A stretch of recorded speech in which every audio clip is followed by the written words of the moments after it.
¿Qué tal? Buenos días. Bienvenidos a este webinar del Club de Calidad que hemos titulado Liderazgo ante la incertidumbre.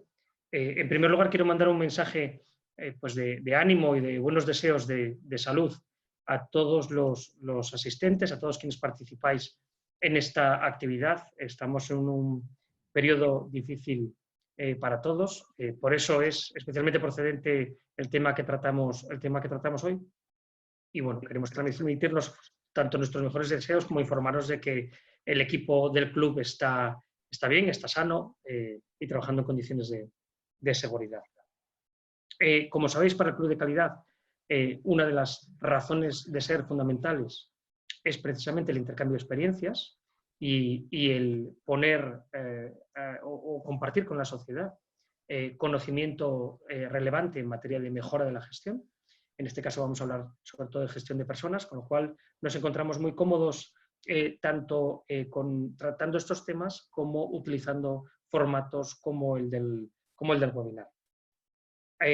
Quiero transmitir también un agradecimiento muy especial al Colegio Santa María de Naranco y a su administradora Ángeles Huerta, a la que daré paso a continuación, y por supuesto a Carlos Eviaza, quien compartirá parte de sus conocimientos a lo largo de la siguiente sesión.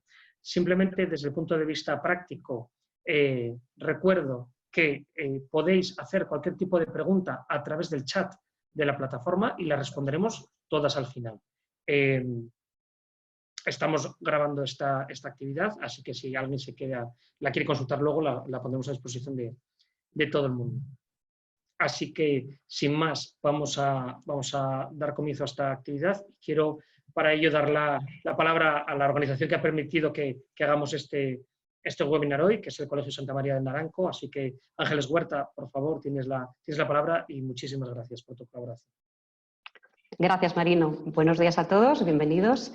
Nada, aquí estamos para recibir hoy un webinar sobre liderazgo que nos lo va a presentar Carlos. Carlos Eviaza es, ante todo, profesor de nuestra organización desde hace unos años. Él desarrolla su actividad como profesor de educación física, también forma a nuestro profesorado y tiene un taller con bachiller de cambiología, un tema muy interesante. Carlos, además, también es empresario, forma a profesores y es un reconocido y prestigioso coach y conferenciante. Os dejo con Carlos, os va a encantar. Muchas gracias. Muchas gracias, Marino. Muchas gracias por las presentaciones, Marino y Ángela. Bueno, yo siempre empiezo diciendo lo mismo. Voy a tratar de compartir, pero no convencer. Voy a tratar de compartir mi experiencia como docente, como formador de docentes y como empresario también, que me dedico a la formación del profesorado y impartir seminarios y conferencias. Pero yo he aprendido una serie de cosas que voy a tratar de compartir, como digo, pero no de convencer a nadie, porque no es el caso. La primera pregunta cuando me encargaron este seminario fue cómo enfocarlo bien. Y yo lo que decidí fue hacerme esta pregunta. Líder, ¿estás preparado para lo que no te puedes preparar?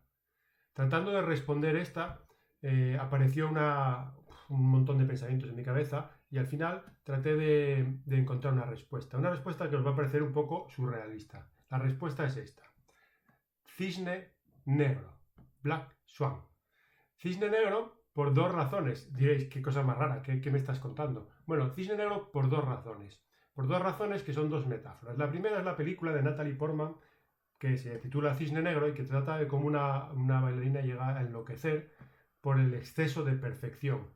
Algo muy habitual parece ser en este perfil de deportistas y artistas. Pero esto lo llevo al liderazgo, porque también es verdad que los líderes, cuando quieren hacer las cosas bien, demasiadas veces buscamos la perfección. Yo aquí voy a utilizar una herramienta del coaching, que es la diferenciación del lenguaje. Si no tienes la diferenciación, difícilmente podrás tener la actuación. Pues diferenciemos dos términos, exigencia o excelencia. ¿Eres exigente o eres excelente? La exigencia, tal y como yo la quiero enfocar, habla de la gente que trata de buscar la perfección. La exigencia, la perfección no existe. La perfección es un modelo que va cambiando. La perfección desgasta porque cada error lo detectarás como un fracaso. porque todo lo que no se ha hecho como tú quieres va a dar problemas, por lo tanto la supervisión va a ser constante, clima de tensión. En cambio, la excelencia nos lleva al camino contrario, es la búsqueda de la mejoría, permitir oportunidades, detectar estas oportunidades de actuar, en fin, un aprendizaje constante. La segunda sería el libro Black Swan, de Nassim Nicolás Taleb, que nos habla es una especie de tratado sobre la incertidumbre. Y yo de todo este libro me voy a quedar con una cuestión. Me voy a quedar con el concepto, que para mí es clave, de los cambios disruptivos. ¿Qué es un cambio disruptivo? Bueno, para entender lo que es un cambio disruptivo, que es un cambio que genera unas nuevas reglas del juego, hay que contraponerlo con el cambio evolutivo. El teléfono durante muchos años ha sido cada vez mejor, ¿vale? Primero era con tipo terminal, después era tipo rosca, después con botones, y cada vez se oía mejor, pero eran cambios evolutivos, hasta que llegó un invento que lo cambió todo, que fue la telefonía móvil. Ya no necesitaba estar en una oficina para poder atender el teléfono, y esto me permitía unas nuevas reglas del juego. Eso es un cambio disruptivo. Si yo busco en la historia cuál fue el cambio disruptivo más potente, yo diría que fue con Gutenberg y en el siglo XV el invento de la imprenta. Porque fue disruptivo porque pasó de que el conocimiento estaba en libros, propiedad de monjes y demás, a que el conocimiento se pudo hacer extensivo y compartir a todo el mundo gracias a la imprenta. Ese fue un cambio disruptivo que durante décadas generó en el mundo un avance espectacular. La cuestión es que hoy en día hay que entender que liderar hoy en día es mucho más complicado porque no hay un cambio disruptivo. Hay más de 20 cambios disruptivos que están sucediendo al mismo tiempo.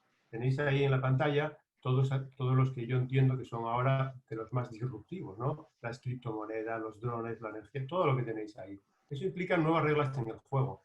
Pero yo no me voy a referir hoy a esto, porque esto en realidad es conocido. Me voy a referir a ese tipo de cambio. Podríamos decir que lo gracioso de estos cambios son aquellas cosas que ni siquiera las puedes conocer, ni siquiera las puedes imaginar. Y resulta que son las que producen cambios más gordos, como ahora mismo está sucediendo con el coronavirus. Esto me lleva a la presentación con un primer juego que os voy a plantear. Tenéis ahí una serie de personajes. Tenéis el presidente de una fábrica pionera en los ordenadores, el presidente de una discográfica fundamental a lo largo de la historia de la música, tenéis el presidente de la 20th Century Fox en una época muy concreta, inventor del cine, la revista Time, y presidente de Alemania, ¿no?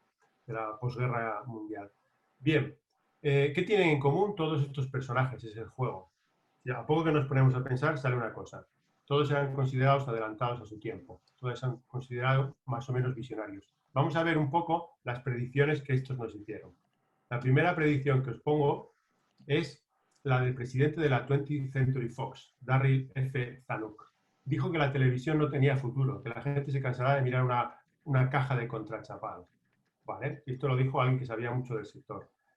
Los hermanos Lumière, en concreto uno de ellos, Auguste Lumière, dijo que la invención del cine no tenía ninguna proyección a nivel comercial. Otra predicción muy acertada en la revista Time en el 68, cuando nos dijo que la venta a distancia era un fracaso, no podría triunfar de ninguna manera. Otra predicción es la del presidente de la compañía de ordenadores digitales Quantum Corporation, una de las más importantes, que decía que nadie iba a necesitar un ordenador personal. Otro, el de la discográfica Decca, Dick Rowe, el CEO de la discográfica, que decía que los Beatles no tenían ningún futuro. Y por último, pondría la del mariscal Hindenburg, que nos dijo que Hitler nunca sería canciller, como mucho podría ser aspirar al Ministerio de Correos. Era un tío muy raro, decía él. Bien, ¿qué tienen en común entonces todos estos hombres? ¿Eran expertos? Sí, eran adelantados a su tiempo, también, por supuesto, pero no tenían mucha capacidad de predecir el futuro. ¿Por qué? Porque el futuro no se crea, perdón, no se adivina. En el futuro solo hay dos opciones, o te adaptas a él o lo creas. Bueno, esto me lleva a un concepto, y es que liderar hoy en día significa tener capacidad de llevar tu atención a donde tú quieres. Cuando tú eres líder tienes que preguntarte si vas a atender hacia atrás al pasado o hacia adelante en el futuro. Y eso es una decisión que miro, lo que tenía antes, lo que viene ahora. Bueno, pues yo en este sentido quiero hablar del equilibrio de la atención. Es fundamental la atención. Hay muchos líderes y muchas personas que cuando tienen una situación nueva, lo que hacen es ir para atrás y empiezan a rumiar con lo de cualquier tipo pasado fue mejor, a darle muchas vueltas y todo esto. Hay otros que al revés, se van hacia adelante y lo que hacen es, madre, lo que va a pasar, madre, todo va a ser terrible, son terribilísimos, ¿no? Ir hacia atrás significa vivir en depresión, no desde el punto de vista clínico, por supuesto, pero ir hacia adelante también significa vivir en ansiedad. Por lo tanto, la atención tendría que estar en el presente. Esto me lleva a, claro, aquí hay muchos conceptos relacionados con la atención en el presente, con el mindfulness, vivir en el día, todas estas cosas. Ojo, cuando yo me preguntaba cómo exponer esta idea, ¿qué es vivir en el día, vivir en el presente? Y la primera broma que se me ocurre es decir que no es esto, no es esto. Esto es postureo. Hay mucha gente que habla de que vivir en el día es postureo, es hablar. No, vivir en el día, yo me refiero a esto desde un punto de vista de la consciencia y sobre todo de no caer en el error de que las cosas vienen solas, de esperar. Hay una frase que creo que puede hacer mucho daño a los líderes y a las personas en general, que es el tiempo lo cura todo. Eso no es cierto. El tiempo, para mí, lo único que cura es el jamón.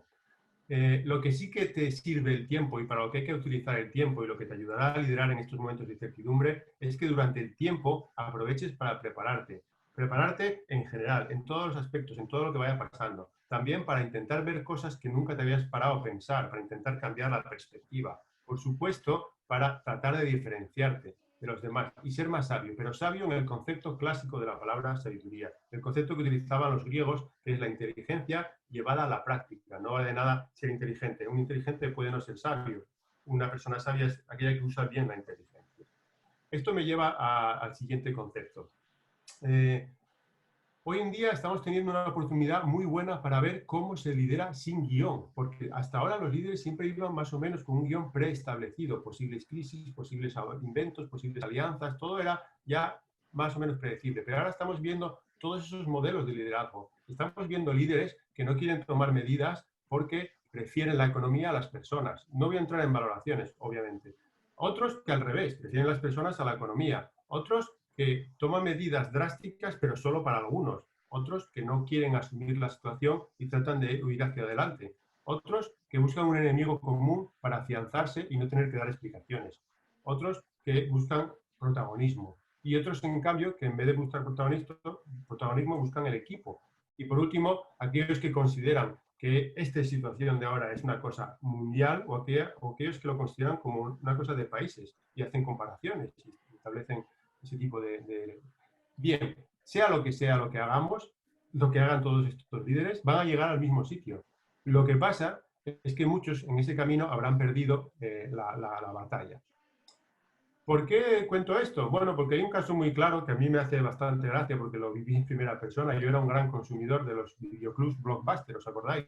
En Oviedo había unos cuantos y en el mundo había millones de Blockbuster. Era una cadena en el sector del alquiler de vídeos potentísima. Bueno, pues en ese libro que tenéis ahí, uno de los fundadores de Netflix cuenta la historia tan graciosa de cómo Netflix en sus inicios, allá por el 2000 que tenéis en la gráfica, pidió ayuda a Netflix porque no tenía para financiarse.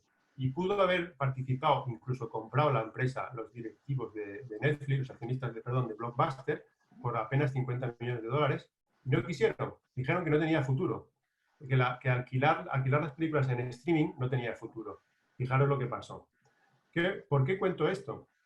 Bueno, porque me lleva a la reflexión del director del Massachusetts Institute of Technology, del MIT famoso, Michael Hammer, que dice que el secreto del éxito no es adivinar el futuro, sino crear una organización que prospere en un futuro que no va a ser previsto de ninguna manera, porque como hemos visto al inicio, no se puede prever. Un líder a veces trata de rodearse de expertos en leyes, legislólogos los voy a llamar.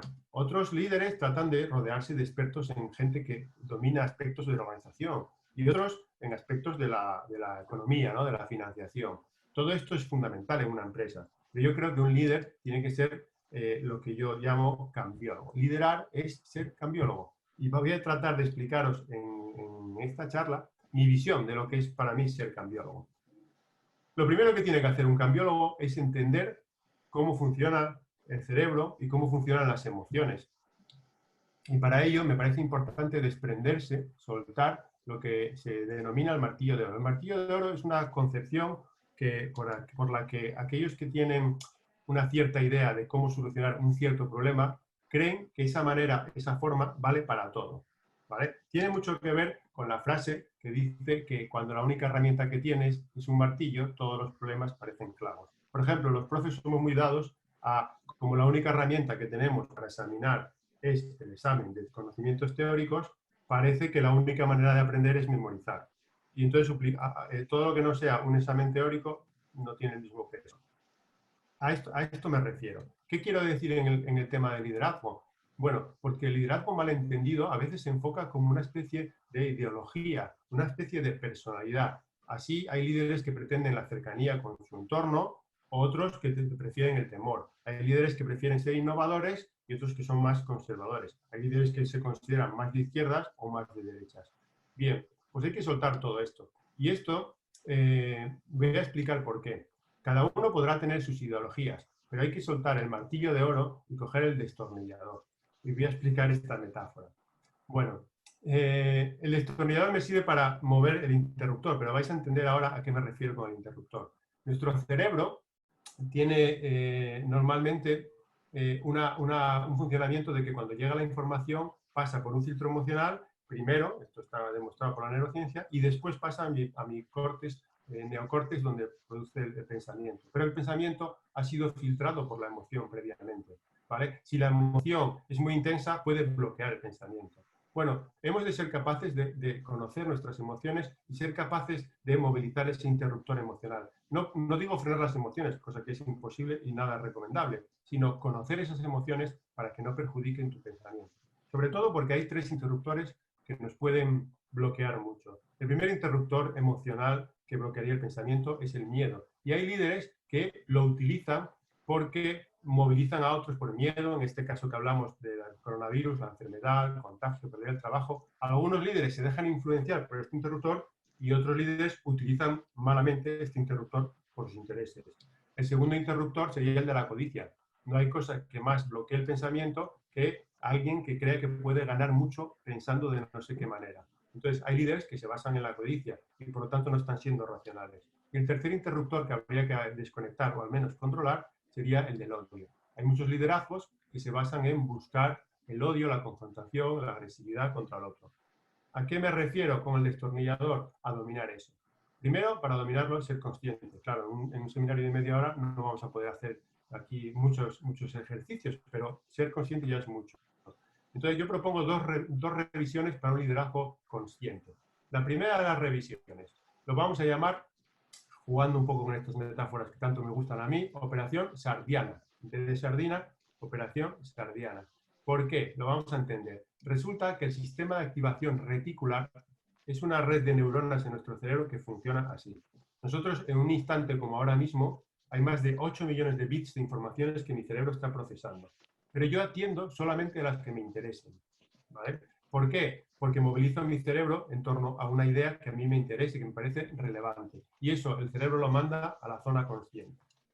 Diana, porque lo relevante no es igual para todo el mundo, ¿vale? Cuando un ladrón entra en una discoteca, no se fija en la música que están poniendo, se fija en los bolsos que no están vigilados, por ejemplo. Entonces, la percepción de una persona depende de dónde está enfocando ese sistema de activación reticular.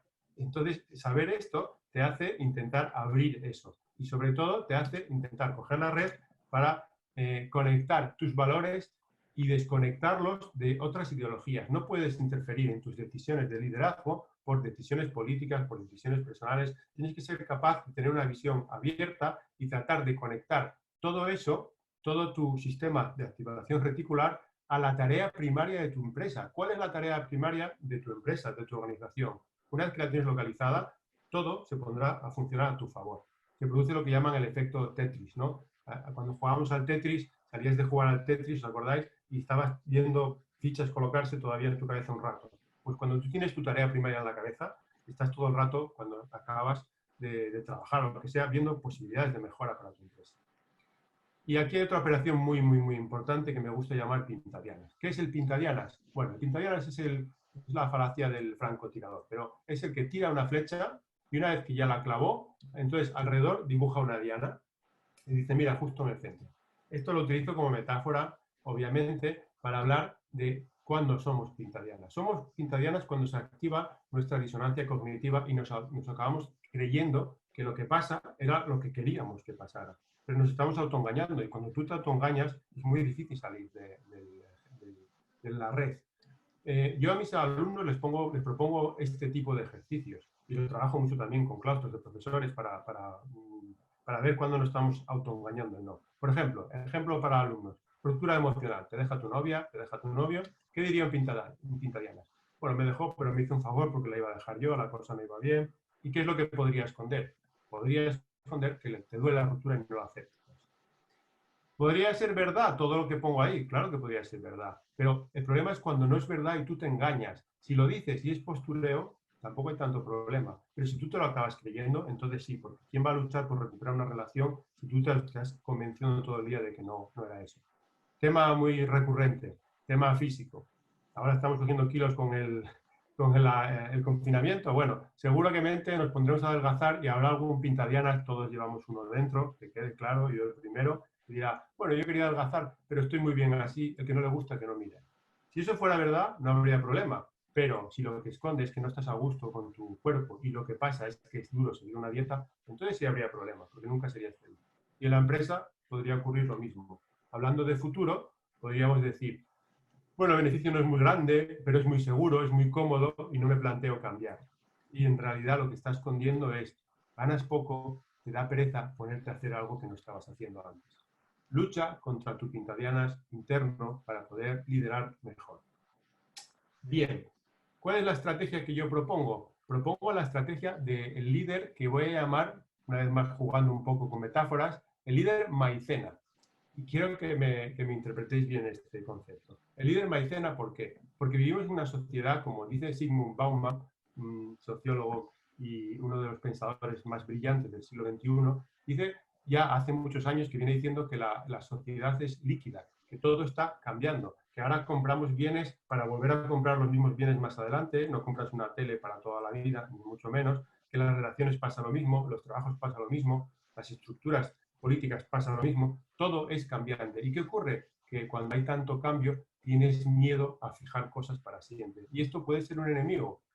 Bueno, podríamos decir, adáptate a la sociedad líquida y sé un líder líquido. Pues yo propongo que no. Yo propongo que seamos líderes que compacten esa liquidez, que sean maicenas, ¿no? La maicena, sabéis que cuando algo está muy líquido le echas la maicena y se hace más sólido, ¿no? Pues ese liderazgo del que hablo es aquel que es capaz de cohesionar, de hacer un grupo alrededor de eso que todo cambia, pero sin daños colaterales y además siendo tan efectivo como eficiente. Puedo ser eficiente, pero a costa de muchos recursos. Ser efectivo es utilizar los mínimos recursos posibles. Muy fácil de decir, pero muy difícil de lograr. ¿Qué propongo yo? Pues empezar por dos temas. El primero sería tener una especie de visión global a largo plazo. Vamos a ver lo que esto puede generar y el movimiento emocional contra el que habrá que luchar. Y el segundo es el bien común. Tener esos dos aspectos presentes hará que cohesione todo alrededor. El primero, la visión global, yo diría que va a generar mucho desgaste porque la mayoría de las críticas son interesadas y cortoplacistas y tienes que ser capaz de asumir que eso va a pasar. Cuando sepas que eso va a pasar, tendrás que mantener una capacidad de pensar cuando tu pensamiento está siendo atacado, porque tú estás viendo más allá. Y, por supuesto, es muy difícil decidir, tomar decisiones y poder actuar en un escenario de confrontación permanente. Todo esto nos lleva a que el tipo de líder ha de tener una elevada tolerancia al estrés y a la ansiedad. Bueno, ¿cómo lograr esto? Porque hay que dar alguna posible solución. La tribu, el equipo, las agrupaciones. Este club de calidad es un ejemplo. Buscar agrupaciones de asociaciones, buscar clubs, clústeres de empresa, todo eso, toda la gente que comparta, lejos de guardarte las cosas para ti, cuanto más compartas, más capacidad de establecer visiones globales vas a tener. Y la segunda cuestión que ponía, el bien común, lo voy a plantear en términos de común en cuanto al liderazgo común, el liderazgo compartido, la redarquía, que dice Cabrera. La redarquía es confrontar una organización de la empresa que normalmente la empresa tradicionalmente ha sido jerárquica, ha sido así, ¿no? y se establecía así. Pero la realidad nos lleva a que hoy en día el mundo es mucho más parecido a una red y todo ha de estar conectado. Pues una empresa debería de hacer lo mismo. Aquí, normalmente, cuando planteo esto en estructuras de colegio o estructuras de empresa, siempre hay una visión de, pero bueno, la jerarquía, ¿cómo vamos a dejar? No, la jerarquía no se olvida, no se debe de olvidar. No es cuestión de poner una u la otra, sino las dos. Las dos tienen que convivir. Una jerarquía que garantice la predictibilidad y el control, hacer que una empresa siga siendo una empresa, y una jerarquía que permita innovación y crecimiento. Voy a intentar plasmar un poco mi visión de cómo podría ser esto, en base a estos gráficos de Cabrera. Imaginaos que la izquierda es una empresa tradicional y que los rojos, los elementos rojos, las personas que están señaladas en rojo, son expertas de algún tipo de tema, el que sea. Pues la empresa debería de tener una serie de comunidades donde se vayan aglutinando en red, conexión entre todos los expertos. Yo creo que un liderazgo tiene que tener como un principio grabado a fuego y tatuado, minimizar las resistencias, maximizar las fuerzas de empuje, minimizar los disidentes que puedan molestar, minimizar su impacto y maximizar el talento. Bueno, como digo y como estoy haciendo en esta charla de solo media hora, es muy difícil dar una solución a todo universal, pero yo quiero poner el foco. Normalmente las empresas, cuando tratan de generar talento, de descubrir talento, dan formación y hacen aprendizaje adaptativo. Es decir, llega un experto de un tema, de algo nuevo, y te da un know-how, ¿no? Cómo hacer. Te da una serie de normas que te digan, por ejemplo, un profesor, de repente ahora las videoconferencias son un recurso muy útil, pues llega un experto y nos da cómo utilizar una formación en videoconferencia, ¿no? Y nos forman algo que ya ha pasado, es decir, nos adaptamos. Eso está muy bien y es muy necesario, pero ojo, porque siempre vamos por detrás, te estás adaptando a algo que ya cambió. Ese tipo de aprendizaje salimos de ahí muy motivados, llega el experto, nos dice cómo hacerlo y sales ahí, yes, we can. Pero ojo, yo planteo la broma aquí de que en realidad yes, un can, o yes, un pirru, que diríamos, ¿no? En asturiano. ¿Por qué? Porque estás repitiendo lo que ha hecho otro y tú tienes que llevarlo a tu contexto. Aquí lo que propongo es el aprendizaje generativo. Dar aprendizajes que sí, que te adaptes, está muy bien, es necesario, pero que cuando salgas de ese aprendizaje seas capaz de crear algo nuevo. En las empresas tiene que haber espacio para ello. ¿Cómo? Soluciones, hay muchas. Cursos de design thinking, pensamiento de diseño, de pensar fuera de la caja, metodología agile, el coaching empresarial. Hay muchísimas formaciones que yo he realizado muchas veces en empresas y en colegios. Y sí, está muy bien, pero estos son respuestas. Yo creo que la clave aquí está en hacerte preguntas como líder. La pregunta que yo te haría es, ¿impulsas en tu entorno los cambios de hábito o los hábitos de cambio? Porque no es lo mismo. ¿Impulsas además y permites que haya sitio para la generación de nuevas ideas? Porque está muy bien quererlas, pero tendrás que habilitar espacios e incluso horario para generar cambio. Y por último, el cambio genera resistencias. Estás proporcionando andamiaje emocional a tus empleados, a tu entorno, para afrontar eso. Está bien la figura del coaching. Por supuesto, aquí ayuda muchísimo. Pero hagas lo que hagas, decide lo que hagas, tienes que dar un andamiaje emocional. Y yo creo mucho más en las preguntas que en las respuestas. Pues como decía Bruce Lee, un hombre sabio aprende más de una pregunta absurda que un tonto de una respuesta sabia. Es decir, las preguntas que trato de haceros hoy es para generar movimiento. El que luego quiera aprender lo tendrá muy fácil. Si tuviera que resumir esto, por cumplir tiempos, yo establecería un decálogo. Mi decálogo de liderazgo cohesionador integral. El primero, por recopilar un poco todo lo que hemos visto, sería prepárate para no estar preparado. Lo siento mucho, pero en el siglo XXI el cambio, no vivimos en una época de cambio, vivimos en un cambio de época. Y el que no se considere un cambiólogo, malo. Segundo punto de mi decálogo para el liderazgo cohesionador integral. Yo aquí diría, atiende a tu mente, porque tu mente te puede traicionar cuando se activan, cuando no miras hacia adelante, sino que miras hacia atrás. Cualquier tipo de pasado fue anterior, no tiene por qué ser mejor. Entonces trata de vivir en el presente y de mostrar una atención a dónde estás mirando. Pero esa atención consciente, mindfulness o como se quiera llamar, tiene que ser sin filtros. Y esto nos llevaría también al tercer punto, que decía también Bruce Lee, be water my friend, ¿no? Fluye con los cambios. Va a haber cambios, no hagas como Netflix, perdón, como Blockbuster, haz como Netflix, ¿vale? Puede que lo que cambie no te guste, pero tendrás que meterte y tratar de fluir, tratar de planteártelo todo como una aventura, una búsqueda, ¿no? El punto cuarto tiene que ver con lo que decíamos de los interruptores.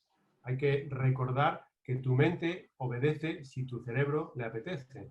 ¿Qué quiere decir esto? Que mente y cerebro, pues a veces se utiliza y es lo mismo, pero ojo, tu mente está siendo filtrada por tu emoción y hay 3 interruptores ahí que pueden hacer que te vaya un poco la olla. El quinto, la operación, recordar la operación sardiana y sobre todo el pintadianas. Plantéate si estás siendo un pintadianas, si tú te estás autoengañando.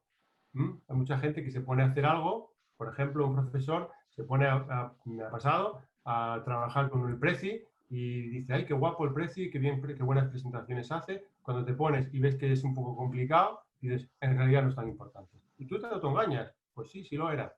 Sí lo era porque tú ya has decidido que lo era, no por otra cosa. El punto 6. El punto 6 es, si la vida te da limones, no tienes por qué hacer limonada. Es una frase muy recurrente, ¿no? Si la vida te da limones, haz una limonada. Pues no, tú decides. Aunque la sociedad sea líquida, no tienes por qué ser un liderazgo líquido y cambiante y estar buscando todo el rato cambios. Si la vida te da limones, haz limonada si quieres, tómate un tequila si quieres, utiliza el limón para que la nevera huela bien si quieres, o ponte en la cara como tratamiento facial si quieres. Es decir, tienes unas cartas, pero tú juegas con ellas. El punto 7, yo diría, y pongo ahí una imagen muy pequeñita de Franco Battiato, busca el centro de gravedad permanente, que decía la canción de Franco Battiato. ¿Qué quiere decir esto? Bueno, que busques la mirada que vaya más allá de lo inmediato también, para que eso sea la tarea primaria que una y cohesione a todo lo que tienes alrededor. Y ten en cuenta que es labor de equipo, liderazgo compartido, tribu integrada. El punto 8, yo resumiría con lo que acabamos de decir, como hay un perro, de elige yes you can o yes you can. ¿Vale? Sales motivado porque has visto a alguien hacer algo o has sido capaz de generar con eso que has visto algo nuevo. Plantéate formaciones generativas siempre a tu alrededor.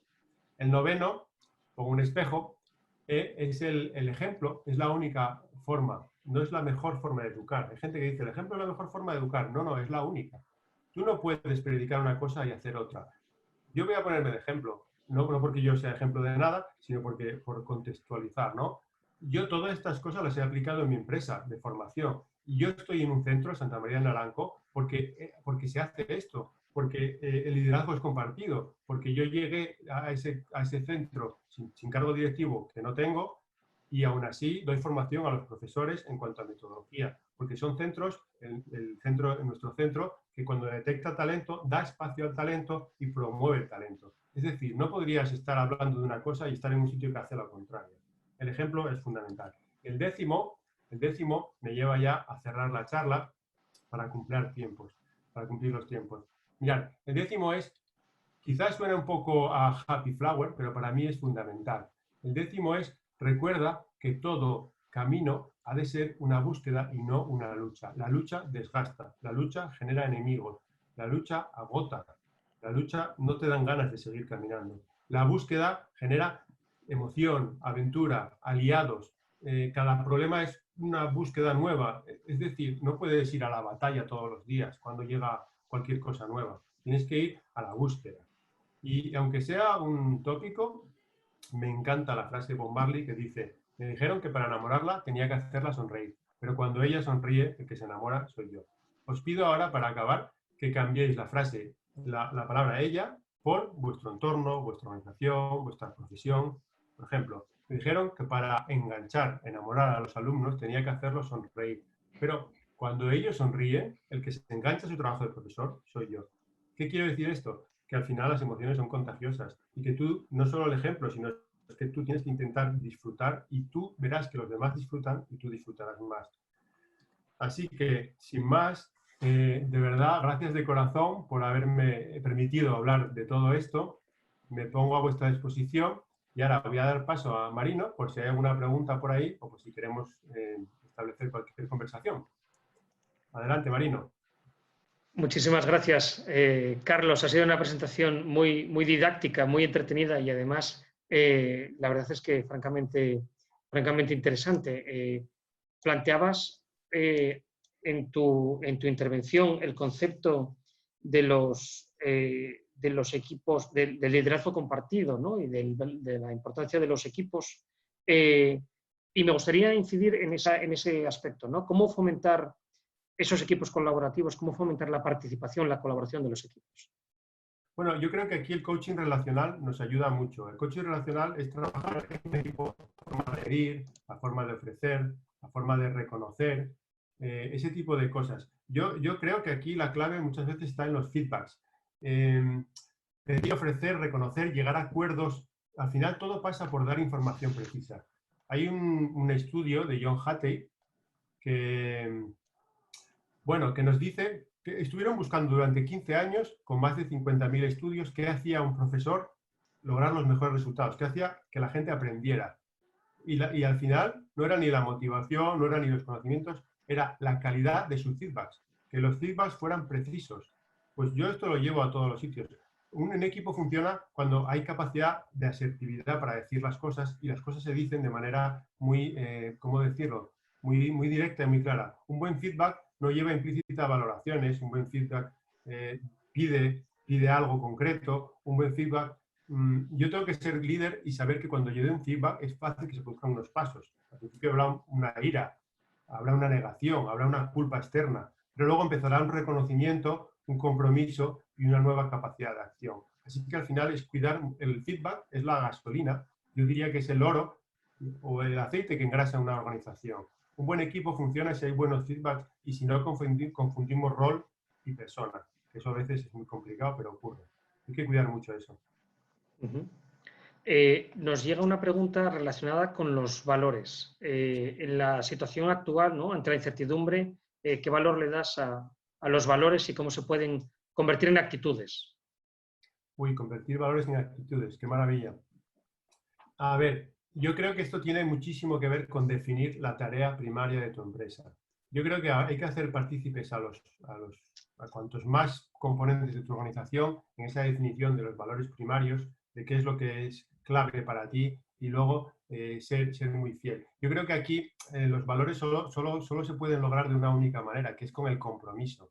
El compromiso es algo que, como bien sabemos, es binario. O lo tienes o no lo tienes. No puedes estar un poco comprometido con tu empresa. Eso no funciona. Compromiso y confianza son dos cosas que van juntas y ambas son binarias. Yo no puedo confiar un poquitín. Entonces, tener valores para mí es establecer qué es lo prioritario, qué está detrás de todo. Claro, son distintos los valores de una persona que de otro. Por eso creo que hay que hacer partícipe a todo el mundo de eso.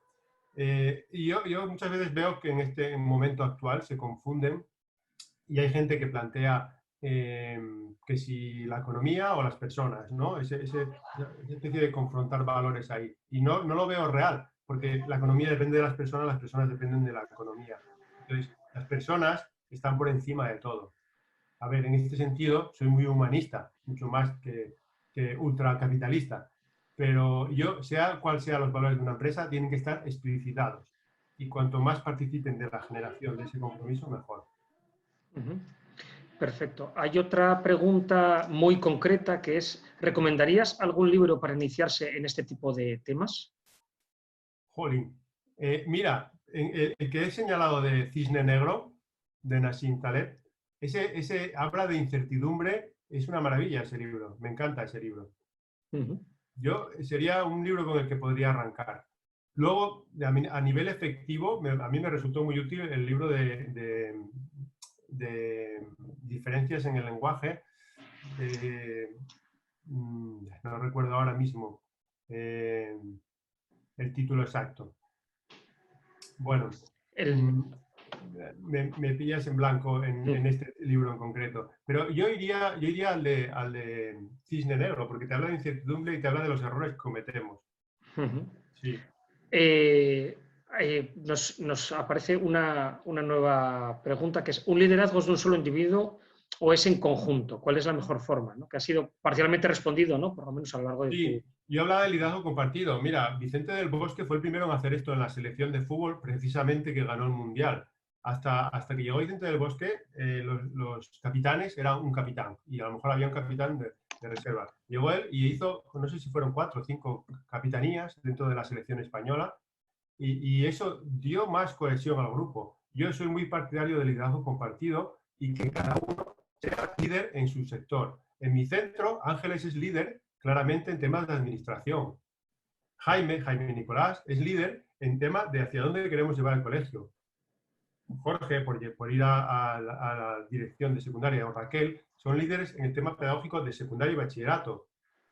Pero, por ejemplo, en el tema de competencias, formación de competencias, confían en mi liderazgo para llevar adelante la implantación de una evaluación real de competencias. Es decir, yo creo que la labor de un líder es detectar talento, potenciar talento y dar liderazgo al talento. Así que claro que creo en el compartido. Pues muy bien, la verdad es que has hablado de asuntos muy importantes que cada uno de ellos daría para muchos webinares, porque solamente hablar de adaptarse, ¿no? De fluir, de la necesidad de ser ágiles frente al cambio, por un lado. Por otro lado, todo lo que has contado sobre que la mente puede traicionarnos y que tenemos que tener determinados hábitos y disciplina para dominarla. Y todo lo relacionado con tener una mirada alejada, centrarse en los valores y una tribu integrada, ¿no? Y lograr la cohesión. Cada uno de estos conceptos daría para mucho, así que bueno, seguramente contaremos contigo en posteriores ocasiones, pero te agradezco desde luego el tiempo que nos has dedicado. Agradezco también muchísimo la colaboración del Colegio Santa María del Naranco y a todos los participantes que nos han seguido. También muchísimas gracias. Nos veremos en el próximo webinar. Muchísimas gracias a ti. Muchísimas gracias, Marino, por la oportunidad.